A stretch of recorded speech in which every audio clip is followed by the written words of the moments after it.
नमस्कार मित्रांनो. आपल्या राज्याचे अर्थसंकल्पीय अधिवेशन आजपासून अधिकृतपणे सुरू झाले आहे आणि काल संध्याकाळी या अधिवेशनाच्या पूर्वसंध्येला महायुती सरकारकडून एक संयुक्त पत्रकार परिषद आयोजित करण्यात आली होती. या पत्रकार परिषदेकडे संपूर्ण राज्यातील शेतकरी, नागरिक आणि राजकीय वर्तुळाचे लक्ष लागले होते. कारण कर्जमाफी, पीक विमा, नमो शेतकरी महासन्मान निधी योजनेचा रखडलेला हप्ता आणि विविध अनुदान योजनांसारख्या महत्त्वाकांक्षी विषयांवर सरकारची भूमिका काय आहे आणि त्यांचे ते विचार मांडायचे होते आणि हे जाणण्यासाठी सगळ्यांच्याच मनात याची सर्वांनाच उत्सुकता होती. आपल्याला माहिती आहे की अलीकडील घडामोडीनंतर अर्थमंत्र्यांचा चार्ज सध्या मुख्यमंत्र्यांकडे आहे आणि ही बाब त्यांनी स्वतः स्पष्ट सांगितली आहे. त्यामुळे येणाऱ्या अर्थसंकल्पीय अधिवेशनात आर्थिक निर्णय, तरतुदी आणि धोरणात्मक घोषणा याबाबतची जबाबदारी थेट मुख्यमंत्र्यावरच असणार आहे. त्यांनी असेही सांगितले की हे अधिवेशन जवळपास 1 महिना चालणार असून अंदाजे 24 ते 25 मार्चपर्यंत अधिवेशन सुरू राहील. यामध्ये 6 मार्च रोजी मुख्यमंत्री स्वतः अर्थसंकल्प सादर करणार आहेत. ही एक मोठी आणि महत्त्वाची बाब आहे. पत्रकार परिषद सर्वप्रथम उपमुख्यमंत्री एकनाथ शिंदे यांनी आपली भूमिका मांडली. त्यानंतर उपमुख्यमंत्री सुनेत्रा पवार यांनीही या मुद्द्यावर भाष्य केले आणि शेवटी देवेंद्र फडणवीस यांनी अधिकृत निवेदन दिले. या संपूर्ण पत्रकार परिषदेमध्ये विरोधी पक्षांकडून देण्यात आलेल्या पत्राचाही उल्लेख झाला. महाविकास आघाडीच्या वतीने जवळपास 17 पानांचे पत्र सरकारला देण्यात आले होते. त्यामुळे अनेक मुद्दे उपस्थित करण्यात आले होते. मात्र मुख्यमंत्र्यांनी पत्रकार परिषदेत त्या पत्राला फारसे महत्त्व न देता नाकारल्यासारखी भूमिका घेतली आणि त्याला कनिष्ठ स्थान दिल्याचे चित्र आपल्याला दिसून आले. परंतु या पत्रकार परिषदेतील सर्वात लक्षवेधी आणि चर्चेचा विषय ठरला गोष्ट म्हणजे तो पत्रकाराकडून विचारले गेलेले प्रश्न किंवा अधिक नेमके सांगायचे तर काही महत्त्वाच्या प्रश्नांची पूर्णपणे अनुपस्थिती. एकाही पत्रकाराने असा थेट प्रश्न विचारला नाही की येत्या 6 मार्च रोजी सादर होणाऱ्या अर्थसंकल्पात शेतकऱ्यांसाठी कर्जमाफीची घोषणा केली जाणार आहे का? किंवा त्यासाठी कोणती आर्थिक तरतूद केली जाणार आहे का? राज्यातील लाखो शेतकरी या एका निर्णयाकडे आशेने पाहत आहेत. तरीसुद्धा हा मूलभूत प्रश्न उपस्थित झाला नाही. त्याचप्रमाणे पीक विमा योजनेबाबतही एकही ठोस प्रश्न विचारण्यात आला नाही. राज्यातील अनेक शेतकरी जानेवारी महिन्यापासून पीक विम्याच्या प्रतीक्षेत आहेत. मार्च महिना जवळ येत असतानाही अनेकदा अद्याप पिकाची रक्कम मिळालेली नाही. अशा परिस्थितीत सरकारची अधिकृत भूमिका काय आहे? विलंबाचे कारण काय आहे? आणि शेतकऱ्यांना नेमकी मदत कधी मिळेल?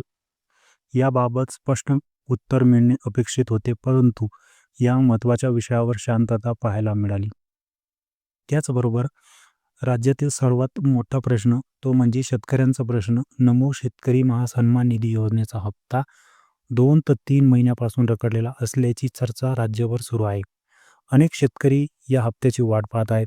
तरी देखील या संदर्भात एकही पत्रकाराने प्रश्न विचारला नाही. ही बाब विशेष लक्षात घेण्यासारखी ठरली.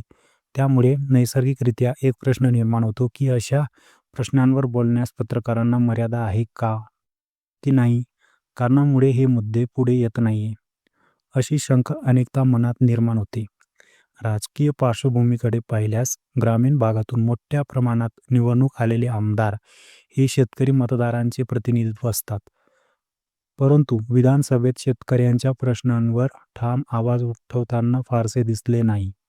अशी टीकाही काही स्तरावरून होताना दिसले. कर्जमाफी, अनुदान, पीक विमा आणि शेतकऱ्यांच्या वाढत्या अडचणी या मुद्द्यांवर सविस्तर चर्चा होणे आवश्यक असतानाही इतर विषयांवर अधिक वेळ खर्च होत असल्याचे चित्र काहींच्या निरीक्षणात आले आहे. पत्रकार परिषदेच्या दरम्यान जवळपास 30 ते 35 मिनिटे विविध प्रश्नांचे क्रम सुरू होता. त्यामुळे काही इतर प्रश्नांवर चर्चा झाली. तसेच अलीकडील घडामोडीवरही भाष्य करण्यात आले. संबंधित दुर्दैवाची घटनेबाबत सखोल चौकशी होणे गरजेचे आहे. सत्य समोर येणे महत्त्वाचे आहे आणि त्याबद्दल आदरांजली व्यक्त करण्यात आली. मात्र याच वेळी राज्यातील शेतकरी सतत आर्थिक संकटांना सामोरे जात आहेत. आत्महत्याचे प्रमाण चिंताजनक आहे आणि ग्रामीण अर्थव्यवस्था दबावली आहे. या वास्तवावरही सरकारकडून स्पष्ट भूमिका मांडली जावी अशी अपेक्षा अनेकांकडून व्यक्त केली होती. मुख्यमंत्र्यांनी AI समिटसारख्या विषयांवरही भाष्य केले, जे विकासाच्या दृष्टीने महत्त्वाचे मानले जात आहे. परंतु शेती हा राज्याचा कणा असल्यामुळे शेतकऱ्यांच्या प्रश्नावर सखोल चर्चा आणि ठोस निर्णय हे तितकेच आवश्यक आहेत. ही भावना मोठ्या प्रमाणावर व्यक्त होताना दिसते. आता पुढील 1 महिना चालणारे अर्थसंकल्पीय अधिवेशनात अत्यंत निर्णायक ठरणार आहे. 6 मार्च रोजी सादर होणारा अर्थसंकल्प शेतकरी आणि ग्रामीण अर्थव्यवस्था, अनुदान, कर्जमाफी, विविध योजनांच्या दृष्टीने काय दिशा देते, याच्याकडे संपूर्ण राज्याचे लक्ष लागलेले आहे. अधिवेशनादरम्यान विधान भवनामध्ये कोणते विधेयक मांडले जातात, सरकारची भूमिका काय राहते, विधेयक पक्ष कोणते मुद्दे उपस्थित करतात आणि विशेषतः शेती संबंधित निर्णयाबाबत काय ठोस घोषणा होते, यावरही पुढील राजकीय आणि आर्थिक चित्र मोठ्या प्रमाणात अवलंबून असणार आहे. म्हणूनच येणाऱ्या दिवसांमध्ये या अर्थसंकल्पीय अधिवेशनातील प्रत्येक महत्त्वाच्या घडामोडींकडे लक्ष ठेवणे गरजेचे आहे. विशेष शेतकऱ्यांशी संबंधित विषयांवर कोणते निर्णय घेतले जातात आणि सरकार त्याबाबत कोणती भूमिका स्पष्ट करते, हे पाहणे पण अत्यंत महत्त्वाचे ठरणार आहे. विचार करणारी गोष्ट ही की विरोधी पक्षांनी पत्रकार परिषद प्रक्रियामध्ये आपले प्रश्न का नाही मांडले.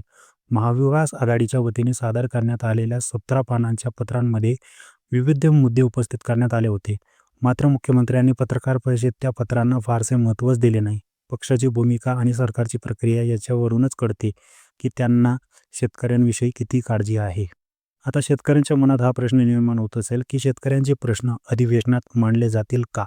राज्यातील मोठा मतदार वर्ग हा ग्रामीण आणि शेतकरी वर्गाशी संबंधित आहे. कर्जमाफी, पीक विमा, अनुदान, नमो शेतकरी योजना आणि शेती संबंधित आर्थिक अडचणी हे सध्या सर्वात ज्वलंत प्रश्न आहेत. तरी विधानसभेत या प्रश्नांवर ठोस आणि सखोल चर्चा होणे आवश्यक असल्याची भावना व्यक्त होत आहे. शेतकरी आत्महत्याचे प्रमाण वाढते, कर्ज, आर्थिक संकट या पार्श्वभूमीवर सरकारचे ठोस निर्णय घेणे गरजेचे आहे. यांचे मत तज्ज्ञांकडून व्यक्त केले जात आहे. तुमचं मत काय आहे कमेंटमध्ये नक्की सांगा. 6 मार्च अर्थसंकल्प शेतकऱ्यांसाठी निर्णायक ठरणार का, असा प्रश्न तुमच्या मनात आला असेल तर 6 मार्च रोजी सादर होणारा राज्याचा अर्थसंकल्प शेतकरी, ग्रामीण अर्थसंस्था आणि विविध योजनांशी अत्यंत महत्त्वाचा मानला जात आहे. या अर्थसंकल्पामध्ये कर्जमाफी, पीक विमा, नमो शेतकरीचा हप्ता, शेती अनुदान, इतर योजनांसाठी मोठ्या घोषणा होऊ शकतात, याकडे सर्वांचेच लक्ष लागले आहे. जर शेतकऱ्यांसाठी विशेष तरतूद करण्यात आल्या तर ग्रामीण अर्थव्यवस्थेला मोठा दिलासा मिळू शकतो.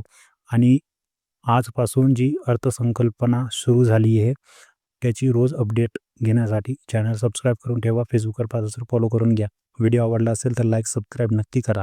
ठीक आहे. पुढचा जो महिना आहे तो खूप महत्त्वाचा ठरणार आहे. संपूर्ण अर्थसंकल्पीय अधिवेशन जवळपास 1 महिना चालणार. त्यामुळे या कालावधीत अनेक महत्त्वाचे विधेयके, आर्थिक निर्णय, धोरणात्मक घोषणा होण्याची शक्यता आहे.